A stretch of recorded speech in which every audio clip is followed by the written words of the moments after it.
आजकल लोग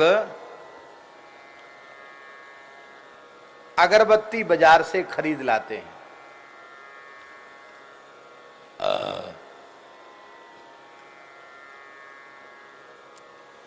और अगरबत्ती खरीद करके उसको फिर ओम जय जगदीश हरे अगरबत्ती घुमाएंगे। उसमें भी खूब कंजूसी करते हैं। एक ही अगरबत्ती ले लेंगे और मान लो बीच में वो बुझ गई तो उसको दोबारा नहीं जलाएंगे, दूसरे दिन के लिए रख लेंगे। दूसरे दिन फिर उसी को चैतन्य करके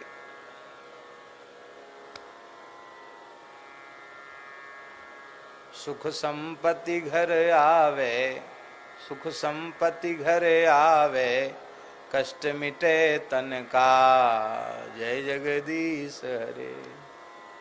आरती बुरी नहीं, आरती तो बहुत अच्छी है,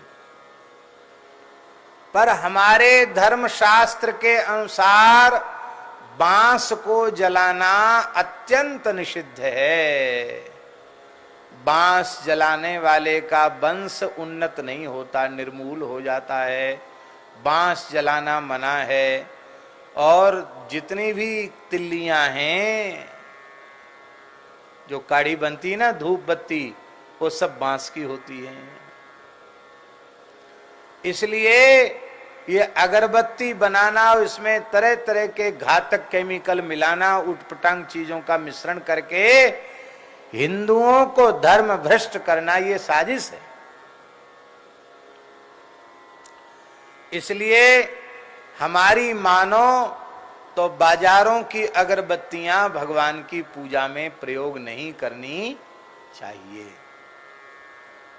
जहां प्रामाणिक रूप से गौशालाओं में विशुद्ध गव्य पदार्थों से धूप का निर्माण होता है, वो आप ले सकते हैं।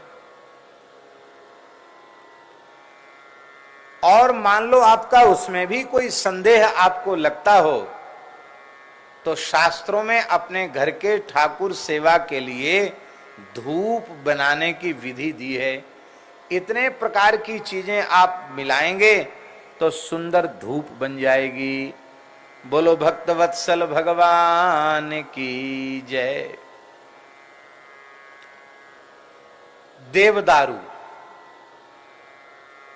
हिमालय में वृक्ष होता देवदारू का, उसका चूर्ण, गुग्गुल,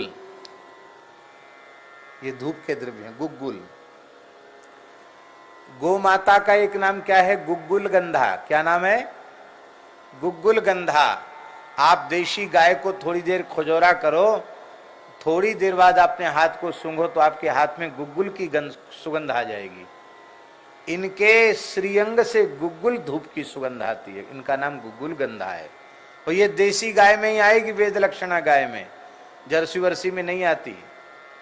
और हमारे पुराणों के अनुसार वैद्य जी महाराज, गुग्गुल की उत्पत्ति सुरभि गाय, कामधेनु गाय के मूत्र से गुग्गुल उत्पन्न हुआ है। इसलिए देवताओं को गुग्गुल अत्यंत प्रिय है। भगवान शिव का तो आहार बताया गया। शंकर जी का चाहे जितना अभिषेक आप कर लो, यदि गुग्गुल की धूप कंडे की आंच में आप घी डालकर नहीं घुमाते हैं तो शिव पुराण, स्कंद पुराण, लिंग पुराण में लिखा है शिव पूजा पूर्ण नहीं है। पूजा में अनेक दोष बन जाते हैं। उन दोषों की निवृत्ति गुग्गुल की धूप दिखाने से होती है। आप घर में नित्य गुग्गुल की धूप देसी गाय के कंडे पर वेद लक्षणा गाय के सुंदर घी को डाल करके गुग्गुल के साथ धूप कीजिए। आपके घर में भूत प्रेत अलाय बलाय कभी कोई चीज प्रवेश नहीं करेगी। सारे विषाणुओं को नष्ट कर देने की सामर्थ्य गुग्गुल में है।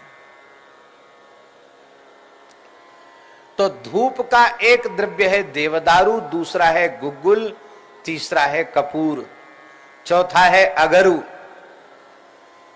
तीसरा है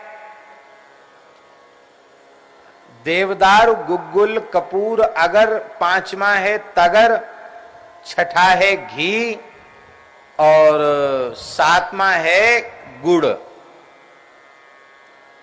कुछ गुड़ भी मिलाना चाहिए उसमें। इतनी चीजें मिला करके और धूप बनानी चाहिए। वो धूप भारतीय देसी गाय के कंडे की अग्नि पर डाल करके थोड़ा सा एक बूंद घी डाल देना चाहिए, उससे फिर धूप आरती करनी चाहिए। उस धूप की सुगंध ठाकुर जी की नासिका में जाती है तो ठाकुर जी तो राजी होते ही हैं। धूप आरती की सुगंध, आरती के बाद जो धूप की सुगंध आरती में खड़े भक्तों की नासिका में जाती है, तो महाराज जी स्कंद पुराण पद्म पुराण में लिखा है कि धूप आरती की धूप की सुगंध नासिका के माध्यम से जब भीतर प्रवेश करती है तो सूक्ष्म जो पाप की मलिन वासना है जिसके कारण पाप बनते हैं, उस वासना का सर्वथा नाश हो जाता है। तो मन में छिपे हुए सूक्ष्म पापों का नाश भगवान के धूप की सुगंध लेने से होता है। ऐसे ही सुनो, जैसे आरती लेते ना हम लोग ऐसे लेते हैं, ऐसी धूप आरती भी ऐसे ऐसे लेना चाहिए जिससे उसकी गंध हमारी नासिका में जावे। ये धूप आरती लेने की विधि है।